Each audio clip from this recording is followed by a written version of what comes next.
It's the cryo lady. Come on, that's it. You know you want to. Routines.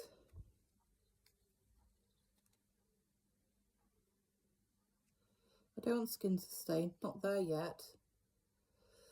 Blemish repair, that's what I want. No, you silly bugger. Oh my goodness. Blemish repair. Start. There you go. So I got my sea salt top on this morning. Well, it's not a top. It's pajamas. Sea salt pajamas. And they're lovely.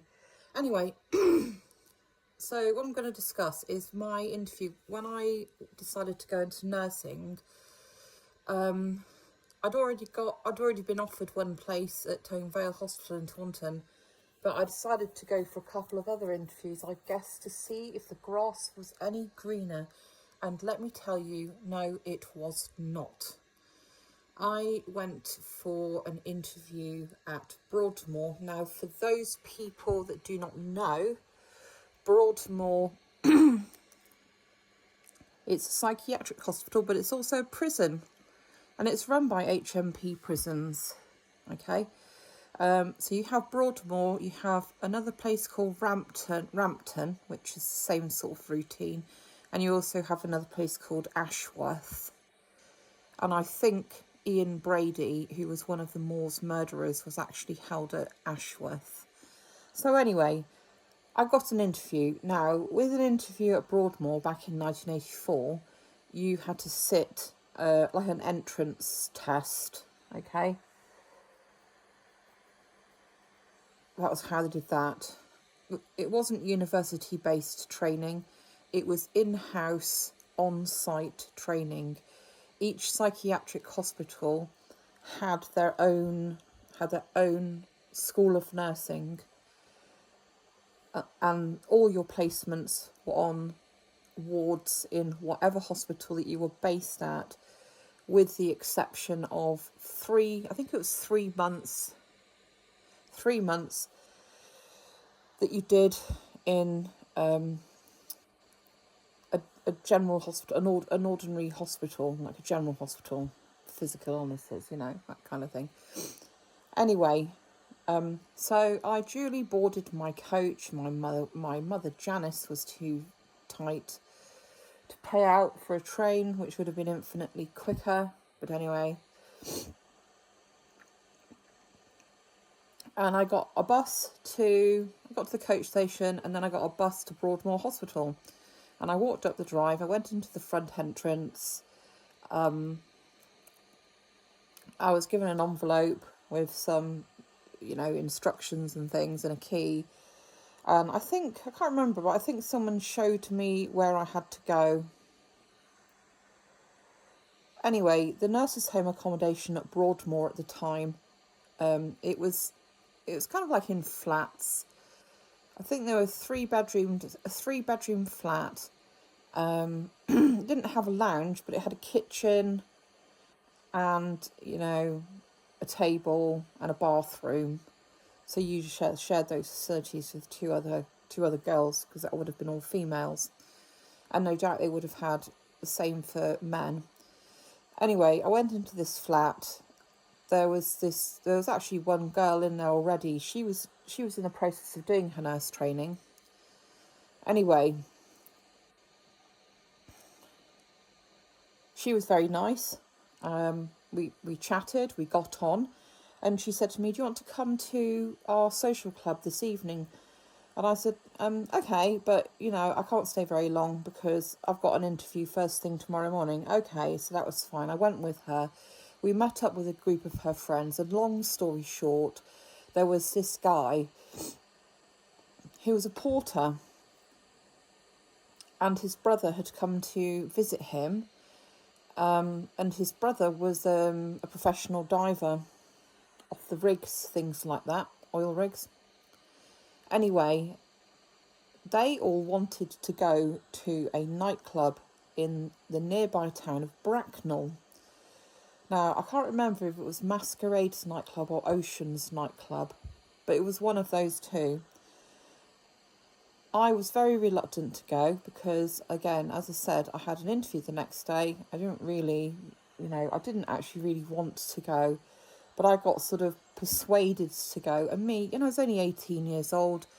I'd never really been anywhere. I'd never done anything. I was a girl from the sticks, the countryside. So I said, yes, all right, in the end. But I've got to leave, by 1 a.m.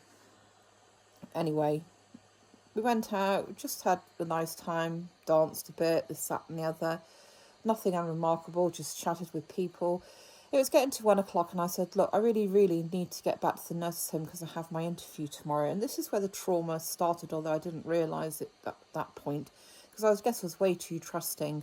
So the guy that was the porter, he had a Jaguar car.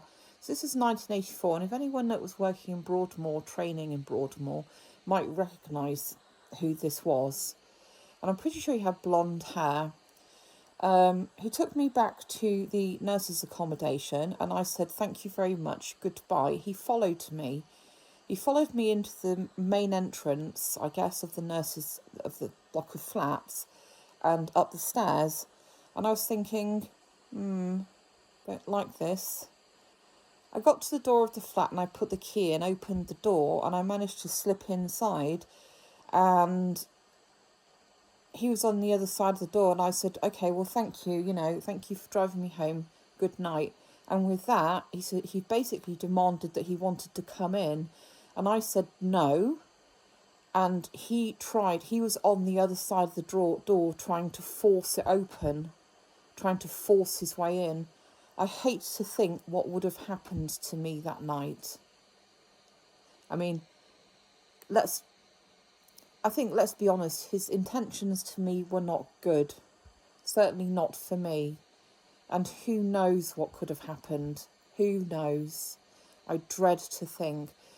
Anyway, because I actually had the door mostly closed, I managed to get it closed with an almighty shove, and then I locked the door.